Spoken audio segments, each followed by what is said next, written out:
What's up, everybody? Welcome to another episode of Getting Mental with your host, Brenda Sarai Zuniga. I am so stoked to have the incredible Dr. Kojo Sarfo today. Oh my God. I saw him and met him at the Sound App premiere launch party at the Grammy Museum.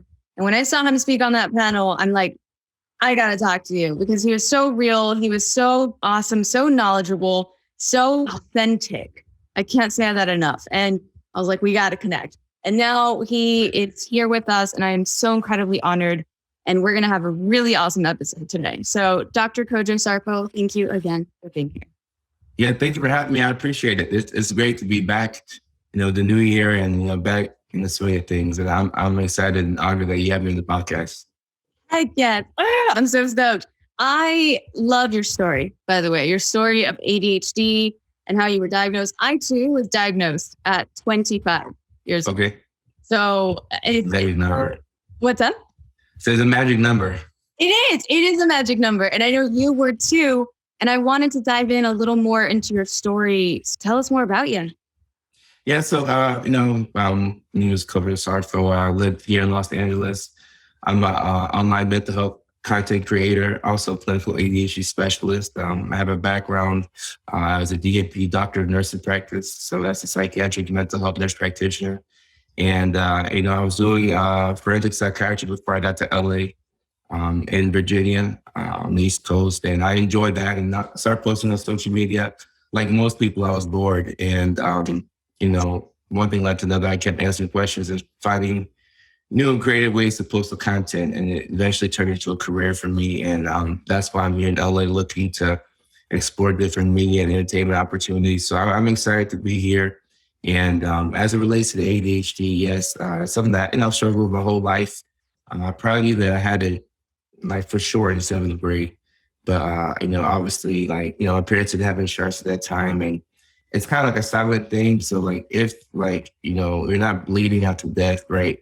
Your parents are working odd jobs and they don't have insurance. You're not going to go up to your parents and be like, oh, check me out for this. Or I can't focus in class, They're focused on bigger things. So it's something that we, or at least for me, and I know a lot of people share that same experience, you kind of downplayed it because you didn't see how it affected your life until it affected your life in ways that you couldn't kind of hide it. So, kind of struggled throughout school, but I was able to, get into nursing school and then graduated at 20. And then I went, for 2 more degrees after that. And then after I finished my doctorate in 2019, I released a book, You Already Won, which is kind of the beginning of this, public figure online type of thing.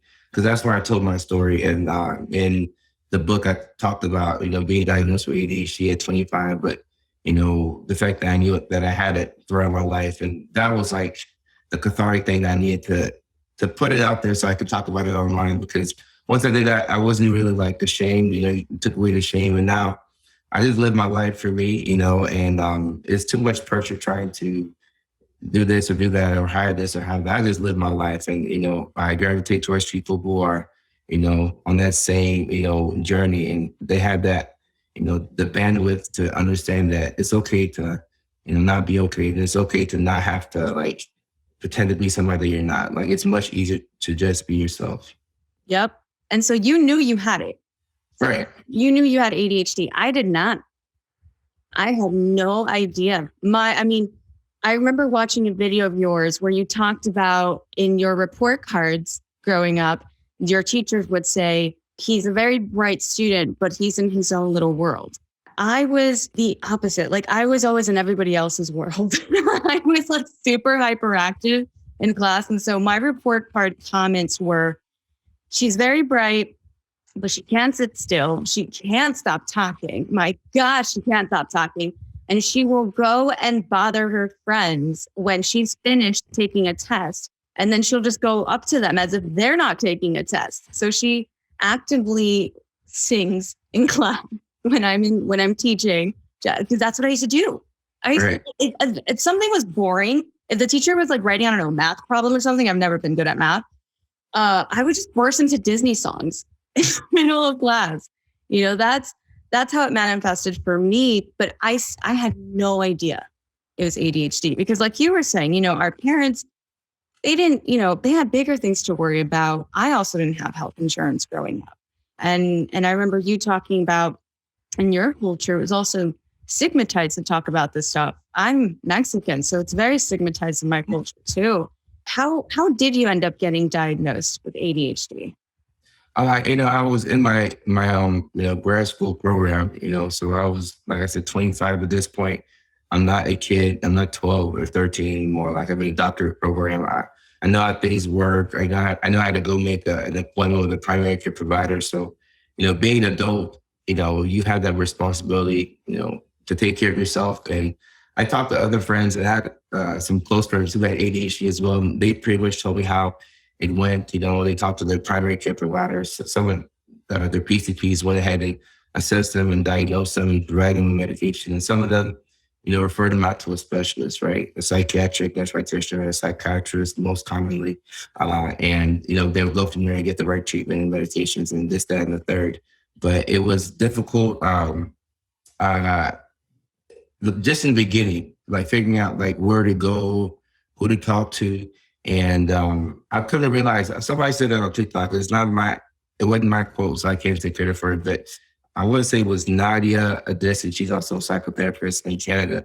But she was saying that, being able to get a diagnosis is a privilege, and I think it most definitely is, because even though I was in my doctoral program, like I was an adult working, making good money. So I was able to pay for meds, because sometimes you can get the meds, but you got to pay for them, pay for meds, pay for a doctor's appointment, and because I was in school, I had health insurance, and even now, if I manage my own mental health, when I check it with my own psychiatrist, like I'm paying out of pocket, like I'll pay top dollar to get whatever it is, so I'm paying lots of money to get, mental health services. So when you look at the average person, I think they said the average person in the US makes $50,000.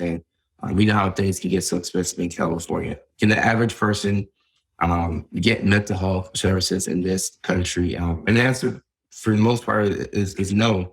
I know that a report the other day said that in Idaho, it's easier for a male to get access to a gun than a psychiatrist. So when people are going through these issues, especially ADHD, which, like you said, can be silent, or for you, you're a little hyperactive, but nobody thinks, oh, this is ADHD, right? But if let's say you come from an affluent family, you're going to regular doctor's appointments, your doctors will pick up on impulsivity and say, okay, all right, we need to, check this person out for this or for that. I mean, even then with ADHD in women, sometimes those signs are still missed. But in this country, the system is broken. So if you don't have money, it makes it very hard to get in front of a provider.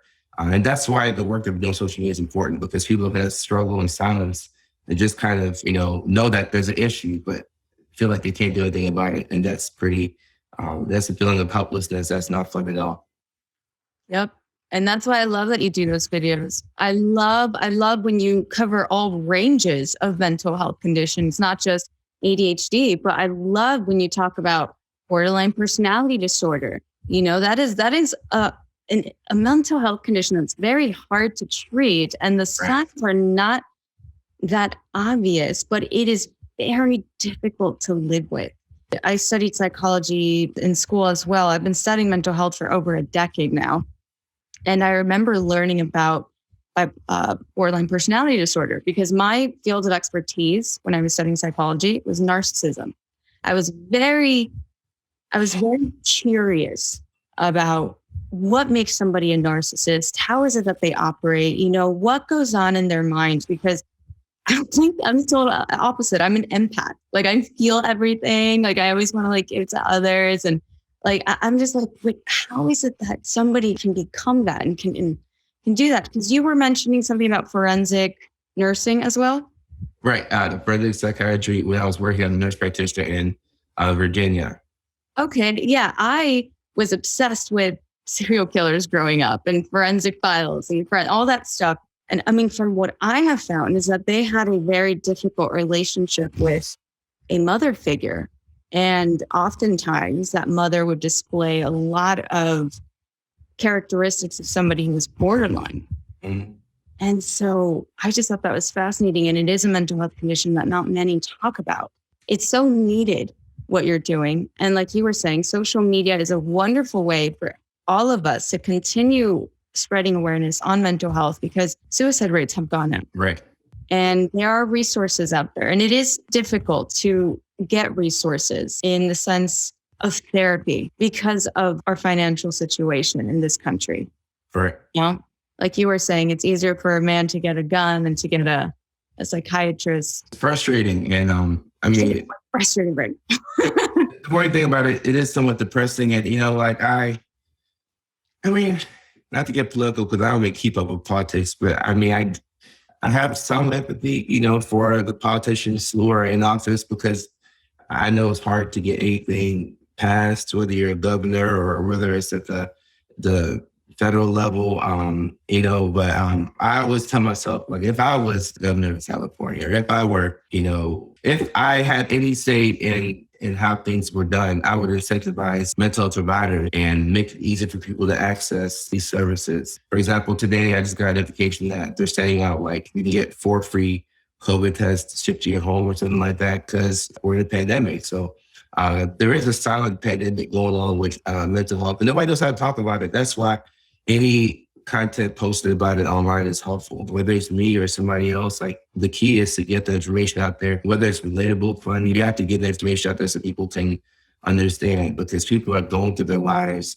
I get DMs, people say things like, I'll talk about ADHD relationships, and somebody will say, I saw this video, finally it's too late, or like, I ruined my relationship, I wish I'd seen it earlier, or like, people are making big decisions in their life and they don't know what's going on. And our parents, they were doing the best that they could with the information that they had. So as we educate the public, we can give them the tools that they need to get from point A to point B. So the education piece is very important. So that's why I'm grateful for social media. Of course, you have to set a limit to it at some point, but I'm grateful that we have these platforms where we can go online and get this information out to people across the globe for free. So that way, they know that there's something going on, and then they can go out and do their best to get help. And sometimes just getting that information is very helpful. Just being aware that I'm doing this because, like, this is going on, as opposed to you feel like you're lazy and unproductive.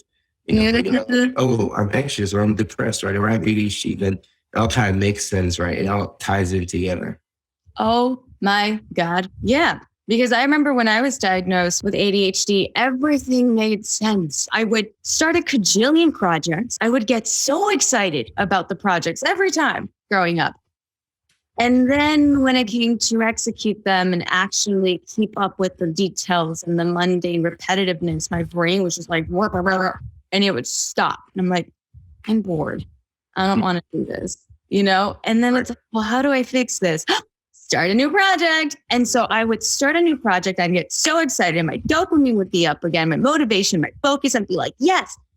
But then I would start feeling anxiety because I left the former project unfinished and I was feeling it was task avoidance. Mm-hmm. So I was starting to feel that anxiety. And I was like, all right, screw it. No, it's cool. I'll just keep working on this project to have me forget about the other one. But then I was like, you're a failure. You didn't finish the former project. Crap. So then depression would set in. So it's a cycle of anxiety, depression. Start a new project. Excited, anxiety, depression. Start a new project, excited, anxiety. It was this loop that was never ending. And I was like, why am I like this? Am I lazy? Why can't I finish projects? My gosh. And it was when I got diagnosed that they told me, no, it's an executive functioning disorder. You're not lazy in the least. ADHD, we're neurodivergent brains. So we work very well off the reward system. What I was told is that my brain, the neurodivergent brain, is lower in dopamine. And so dopamine is responsible for motivation, for focus, for feeling good. And so therefore, that's why some people who exhibit the impulsivity from ADHD or ADD, it's because they're getting that dopamine rush, but it's not even like a rush. It's really just like regulating their level of dopamine. So they keep doing that because it's raising their dopamine to where it needs to be. And as it falls, it's like, I don't want to be down here. I want to be up here. And it becomes this cycle, and not every impulsive action as you know, may be of a productive one or a good one. Right. I'm happy you said that. And you have any siblings? I have one sister. She's 14. Oh, you're 14. Okay. All right. And how old are you? Or I'm yeah. you're just kidding. You didn't have to share. I can make my point without your age. I just realized that. No, I'm 29. 29. Okay. Yeah, 29. So let's say you have a twin, right? Mm-hmm. And this role play, you're a twin, y'all separated. Let's say you got diagnosed at 17 and she got diagnosed at 21, right? Mm-hmm. It's no role play. You are going to do better because you knew before her, right? And now let's say that both of you all are living together, right? And let's say you're both 29 and you haven't been diagnosed yet. And let's say that you get diagnosed like maybe 3 months apart. You're still going to do, you get diagnosed first and then she gets diagnosed after that. Yeah. You're going to do so much better than her from the moment that you get the diagnosis. And that's why I tell people that, if you think that you might have it, like there's no shame in or no harm in going to see if you have it, because the sooner you know, the better you do. And I feel like even before you take the medications, if you take medications, and medications are the best thing that we have for ADHD, it is the most treatable psychiatric condition, right? Yep. And the antidepressants and the mood stabilizers and the antipsychotics for their respective conditions, they don't work as well as the stimulants. So those meds don't work for everybody. They are a big help. But even before you get to the medications, once you know that ADHD is what's going on, you're already doing better than the person who doesn't know. Because once you know, then from a self-esteem perspective, you don't judge yourself, or you understand it's like character flaw. So you can absolve yourself of the guilt and the shame that comes with being unproductive and being that vicious cycle that you just described, right? And then on top of that, you can go ahead and you can set your environment up where you can succeed, and think of somebody who has like somebody who loses a leg, right? You lose your right leg, so you go ahead and get a prosthetic leg, and you can walk. It's not going to be the same as like somebody with 2 legs, but you can do marathons. You can have your quality of life is going to be better than if you didn't have a leg, right? That's why we have a prosthetic leg. And with ADHD, you have to kind of do the same thing. You have to have like a prosthetic environment, because it's going to be hard for you to shift from one task to the next, like naturally. So whether you have reminders, right, on your phone or in your kitchen, it could be in your kitchen because that you eat breakfast every day at 8:30 in the morning. So when you go there, you open the fridge and like your to-do list is right there. That could be the thing that, I wake up, I work out a little bit, and then when I go to eat, I have my to-do list right there, or I have the next task, boom, I gotta do this. And then you got to go on your phone. You have to do these things because your brain won't tell you to do it otherwise. And this is all of that. It will not. I know it will not. Yeah. It's so true. That's why it's important to just know, because even without the meds, if your environment is set up for you to succeed, then you're doing better than the person who doesn't know, right? And you haven't even taken the meds yet. And the meds are what's going to help to, give you the chemicals needed to improve executive functioning. But even without the meds, you're already doing so much better than your counterparts, because so you can set your life up. And I believe you have to set your life up in all areas. Like, if you have ADHD, you're dating somebody who is not giving you like compliments or little things, that could be a deal breaker, Yeah. Oh my God, I can dissect everything you just like said and build a whole hour episode into each of the amazing things you just said, because it's true. When you have your to-do list right there, it helps us go, oh yeah, that's right, we got to do that, because it's not that we're lazy. It's not that we're absent-minded. It's literally how our brain is wired. We need these constant reminders. And as we get them, we get like that little boost of dopamine, which again provides that motivation, that focus, that attentiveness. Setting your entire home, your entire space for success is brilliant. Everyone's got to set up their space for success, and it looks different for everyone. Right. Like I like how you said, everybody needs to set up. We all need to tailor our lives for our success. So somebody might have something else that they struggle with, and they have to adjust the way that they do things. But with ADHD, like you see this with a lot of people, where you have to set up your environment. There's some things that you're always going to do. Sometimes you'll always be impulsive, so if you can reduce the impulsivity a little bit, or maybe put a cap on how much you're spending, talk to somebody before you buy things, it can save you money. But even if you buy something that's impulsive, use that thing to your advantage, Like I have a computer here that I'm talking to you on. I got one on the second floor.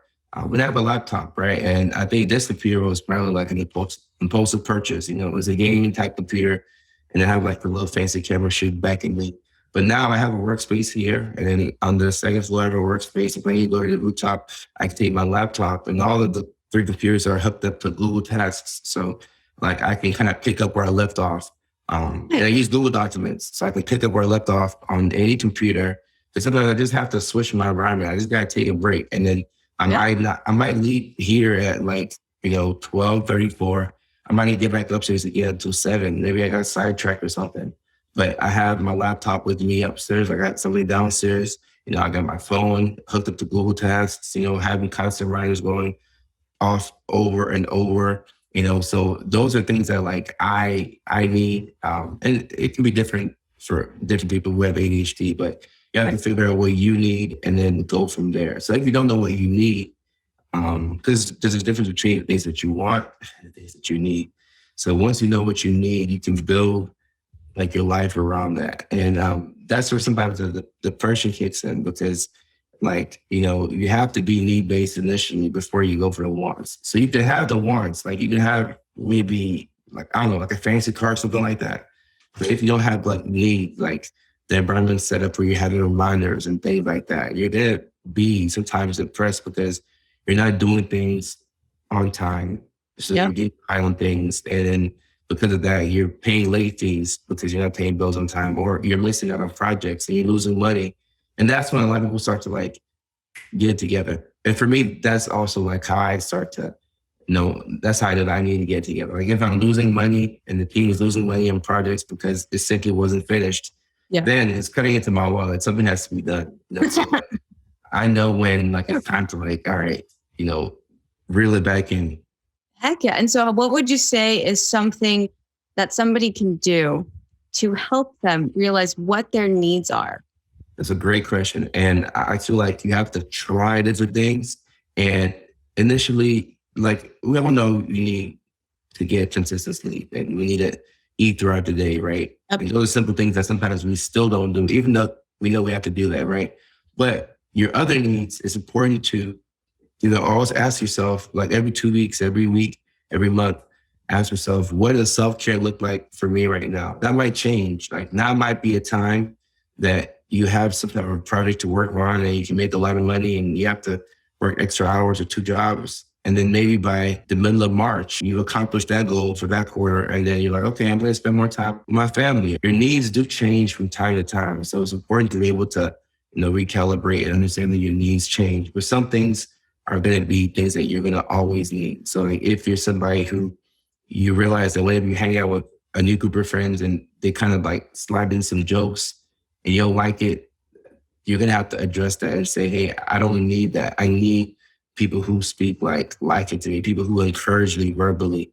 Sometimes that's the fuel that you need to start something or get motivated to do something. Because sometimes it's just not there. And that's for anybody, so. That's across the board.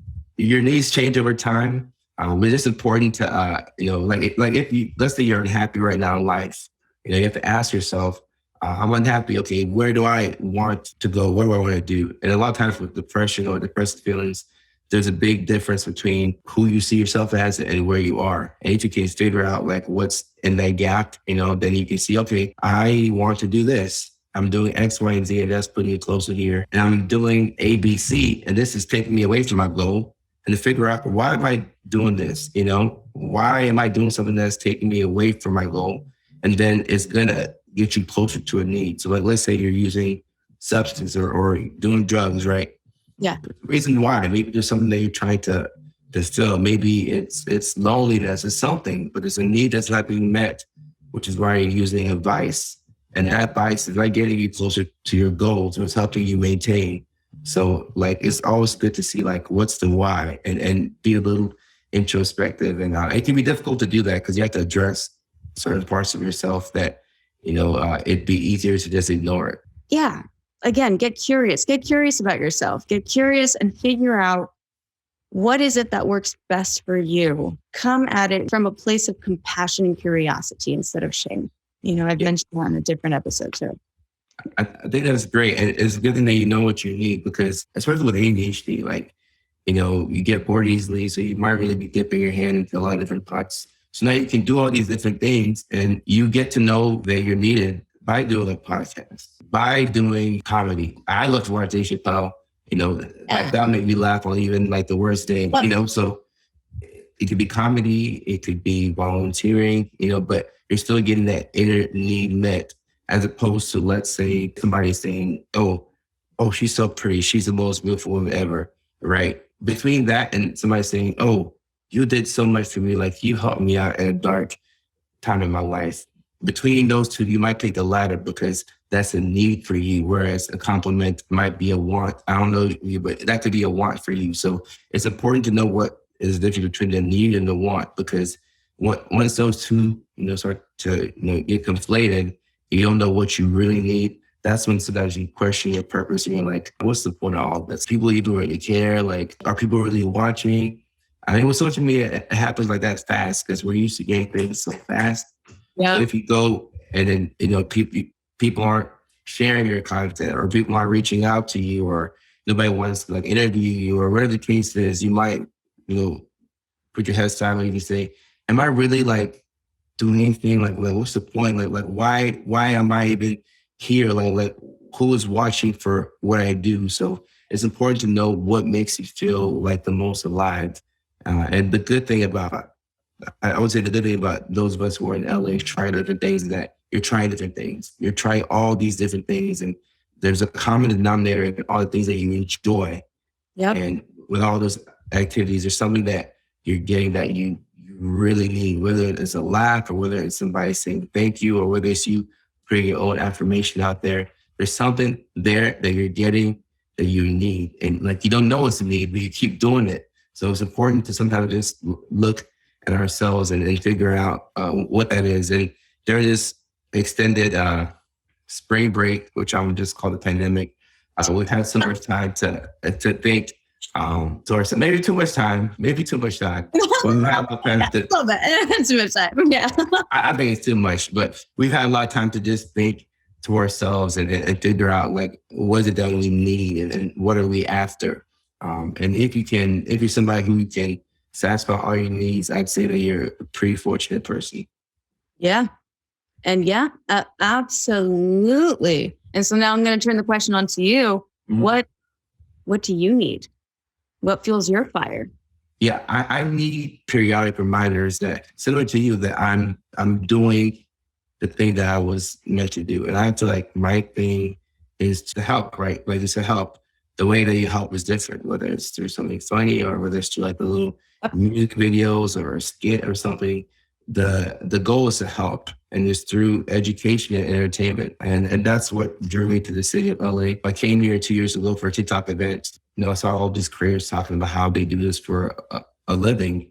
And I was like, how do people pay you for videos? It didn't make sense to me. What? And as I continued to create, I realized that my need was to educate and entertain. Those two things I have to, and like it's to help, but how am I helping? Yeah. At a minimum, I need to educate and entertain. And when I was working in forensic psychiatry, I loved it. I had patients who did well. I think about some of those patients. There were some little guys from time to time, like, I wonder where they're at. I wonder if they're taking their meds. I hope they're doing good. But I wasn't able to, of course, it's a serious job, right? In forensics. The entertainment piece was not there for me. Yeah. And that was a need. So as I continued to explore and post on TikTok and followers go up, I realized that something was missing. And it was that entertainment piece. It just wasn't there. And that's not the environment to entertain. And of course, like you can joke around here or there. We're out, go play basketball with some of the guys in the hospital every now and then just to lighten it up. But on social media, there's much bigger space for me to educate and entertain. So those are the things that I need. I love all the extras that come with it. Trust me, like I love it. being here in LA. I love all that stress. But those are my needs. I love that.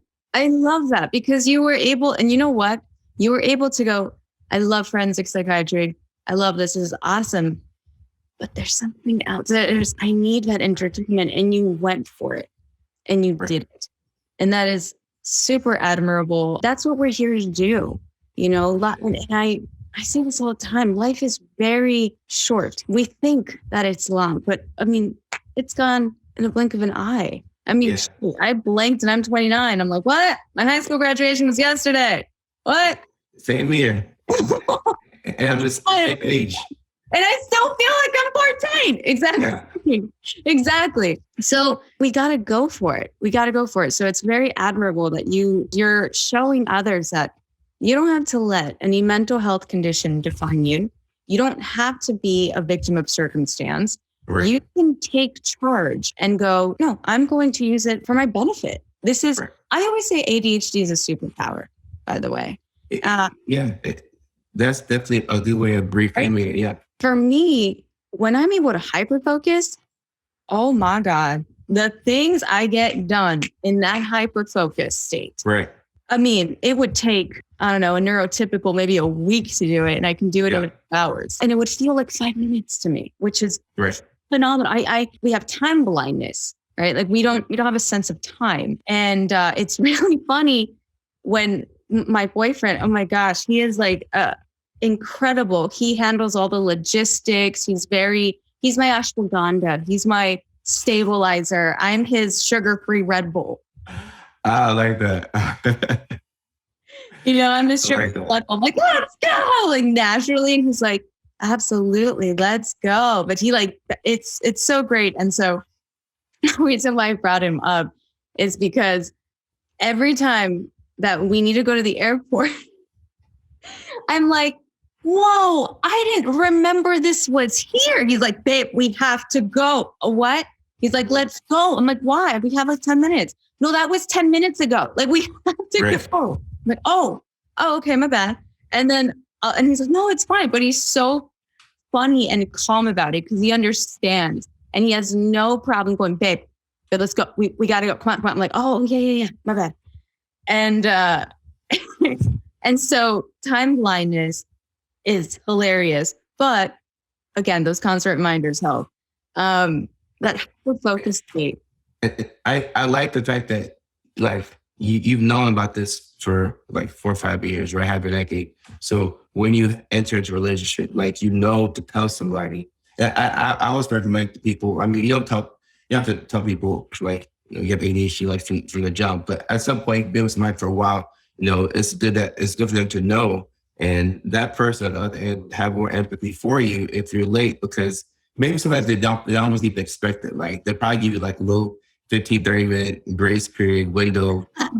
Whereas somebody else might start calling, the cops to do a wellness check. Where are they? But they're like, oh no, she's just late, that might help you out, because sometimes if you didn't know, the other person might think that you're respectful. You don't respect their time. You blow things off. And that can come back and hurt your self-esteem. And then you're self-conscious of that as you go to other interactions with people and business. And you're like, oh, I just can't get the places on time. And of course, it's something you should work on. But that's why it's so important to have that environment where people know. Yep. And then the things that you're good at, like you said, if you can hyper-focus doing something, maybe spend your whole Wednesday doing something that would take somebody else a month, that can help him out. Maybe he's not good at that, right? But you got the random urge on the random Wednesday to clean up or to do something, and you turned it out for good. It's important to, like, you're working together as a team. Those are the things that people didn't know in the past that hurt them. And now that they know, they can improve their relationships. And like, it's all kind of coming full circle with me, because I didn't realize how like a 7-second video would like help people. Like, I go through the DMs and people are like, thank you so much. And I'm like, it's like I'm just doing like, like it doesn't make sense. But then when I realized, I'm like, okay, wow, maybe they sent that video to somebody, whether it's a business partner or a romantic partner or a parent, or their child. And that video maybe helps that person in their life understand them that much more. and it probably improve the quality of their life. So that's why the knowledge is so important. Once you have it, you know what to do with it. Once you have the knowledge, you're able to set yourself up for success. Once you have the knowledge, you're able to set your space for success and be reminded of the fact that there's nothing wrong with you. There's nothing wrong with you. And that's the core thing. We can all accomplish anything that we set our mind to. Every single thing. We just got to remember that we are here to be of service. You're here being of service, not only being a doctor, but being an entertainer and educator. You're doing light work on this planet. You really are. And absolutely, I mean that from the bottom of my heart. And I can tell that you enjoy it, that you are passionate about it. And that's why when I look at your videos, I can see your authenticity. I can see the realness. I can connect with you. You break the fourth wall because you thoroughly enjoy it. And you're here to be of service, and you like being of service. Like you can tell. And so that just keep doing what you're doing, because you really are helping so many people as you're doing your TikTok videos. They're not meaningless, they're not falling on deaf ears as they're in the background. Like they're helping so many people, and you're helping the movement, the mental health movement go forward. So thank you for everything that you do. I appreciate that. Thank you so much. And likewise with the podcast, I feel like we all have a role and we're all doing great work. So thank you for those kind words. And also thank you for the work that you do. Thank you. Oh, I know. Thank you. It feels so good. Thank you. Because I've had my moments too where I'm like, where am I even doing it? Is this even making a difference? Like, what's going on? Get frustrating from time to time. Exactly. Especially when sometimes I want to work on something and my brain's like, nah, we're going to do this other thing. It's like, what? Because you talked about right now the random urge on a Wednesday. And before we go, I want to ask you, like, how do you manage to stay disciplined and do things even when you don't have that spark, that urge to do something? Goes back to that routine, forcing myself to get a routine. I created this version of Kojo, which puts Dr. Kojo to sleep. Got to be in bed at 9 o'clock so that by 10 o'clock at the latest, we fall asleep. And then I'm trying that, and that's too late. It takes me more than an hour to fall asleep, between racing thoughts and between wanting to look at my phone. And I have assistants in different time zones. So sometimes I'm like, oh no, I need you to do this. So my brain is going off. Like the same way my brain is firing now at 12:57, it could very well be doing the same thing at 12:57 a.m. So like I know that, all right, around like 7:30, I need to be like, relaxing. I don't work out, late anymore. It's always in the morning now. So, I wake up in the morning, I gotta work out, I gotta take the dog for a walk. It's just a routine. That's just what I do now. That's who I am. So you can't escape it. Like whether you're motivated or not, because sometimes I'm not motivated. Most times I'm not, but you gotta go to the gym. Once I get started, I'm good. But the desire to start is almost always going to be hard. But once it's something that you just do, like when you work a standard job, you have to be there by 3 o'clock every day. You just get there, right? Because you have to do it. So getting back to that routine where 7 o'clock, I'm starting to think about bedtime, so that by 9, 9:30 at the latest, my brain can't race for 2.5 hours if I'm not stimulated. So by 9:30 at the latest, I'll sleep. So by 4:30 a.m., I'm back up.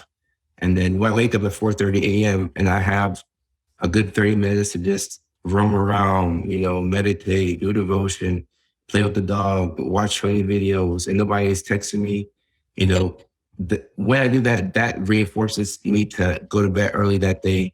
So the next day I have to wake back up at 4:30 because it's so peaceful. You get to the gym, all the machines are open, I can do whatever I want. It's hard to wait in line, right? So, oh God, I can't wait in line. I will find everything else that I can do, but wait in line. I cannot. I will pay. I don't know what it is, but I see lines and I'm like, nope, not doing it. I'll pay to get maybe 3 times as much just to kind of like go out, because staying in line, by the time I get back home, whatever I was doing, like I can't resume that task. So I'm just kind of done for the day. Like I'm just sitting there looking at this guy like, we're done. So like I know myself. I know I work off of momentum. So grouping things together, but having that routine is ultimately the thing that is gonna get you to where you need to be, because it's hard to do anything without consistency. As a content creator, if I wasn't posting consistently, people would, not watch, because why watch and follow and subscribe, and then, he goes from August to January. It's a consistency thing. So I always, I haven't always been that go to routine, but now, I'm really getting serious about it. Like, I gotta get to bed this time. I have to do this. Letting family members and friends, hey, yeah, like, I'm not gonna pick up the phone at 11, because when you're up late for so many years, people know they can reach you at that time. So like, unless it's like my mom or some type of emergency thing, like I'm sleeping, so I can wake up the next day early and then get going. And also not giving myself too much time to do things, like letting that need for external accountability. Like if I have all day to do something, I won't do it. If I have 2 hours to do it, I'll do it. So you have to like give like fake deadline is something that I do. Yes. I change it the time around, like my car is 15 minutes ahead. Like little tricks to get me somewhere on time. And I still might get to like maybe like a minute late. But I can still kind of blend in, and people are like, okay, yeah. Yeah. It takes that prosthetic environment in a sense where you adjusted your surroundings. And that's how we can blend in and feel like you don't have any issue. Yep. So you set your structure. It's a structure. We need structure. That's what we need. I hate routine. So that's why I'm like, but I'm starting to reframe that as, no, it's structure. And like you were saying, without consistency, it is hard to get anything done and to really see the fruits of your labor in the long run. Right. So last thing I want to mention, just taking the weekends off too. And I'm flirting with taking Fridays off too, and just compressing everything in a 4-day work week. And then just giving myself 3 days to just kind of float around, not make content, just live in La La Land, watch football, go to the park, just talk to people, because when your brain is like thinking all the time and there's no rest, some people sleep, but they don't rest. So like that could be helpful for somebody who watches your podcast. Having your space be set up for success. And one of the things that is a setup for success is also decompressing. It's also resting. That also sets you up for success, because it's true. We can't just like keep going, go, because then that's when burnout happens. Mm-hmm. And burnout. But before we go, I want to tell everybody where they can find you. It's Dr. Kojo Sarfo across all over social media. And you have something awesome new coming up too, right? Facebook Lives. Yes, we've been doing the Facebook Lives for maybe 2 or 3 weeks now. And we've been doing it like once a week, but I'm actually enjoying it. I feel like I can do it every day. That's not feasible, but we're going to do it Monday through Thursday. Start off with that. Maybe it'll become a Monday through Friday thing, but Monday through Thursday, give myself the weekends and just like relax. But Monday through Thursday, I'm looking at 6 p.m. California time. It's time that I'm going to be doing it. I'm not sure yet. We're still working it out. But going live on Facebook, and then we blast it to Twitch and YouTube and Twitter as well. I'll talk for maybe 15, 20 minutes, a little monologue, and maybe interact with the comments. And then after that, we'll shift into a Q&A. I'll just look at what people are talking about and I'll answer those questions. So. Heck yeah. All right. So Facebook Live, Monday through Thursday. You talk about a mental health topic, maybe around 15, 20 minutes. Interact with the comments. It's another awesome way to get in touch with you. Another awesome way to see all of your content and to see what you got to say and how to keep helping the world. Thank you for that. Seriously, I appreciate you doing that. I appreciate you. Hell yeah. So everybody, go check out Dr. Kojo Sarfo. You're going to see all his info underneath him. Thank you so much for being here. And thank you, Dr. Kojo Sarfo, for your time. Appreciate it. Thank you so much for that. Thank you for your time. All right, everybody. I'm checking out. Talk to you later. Bye.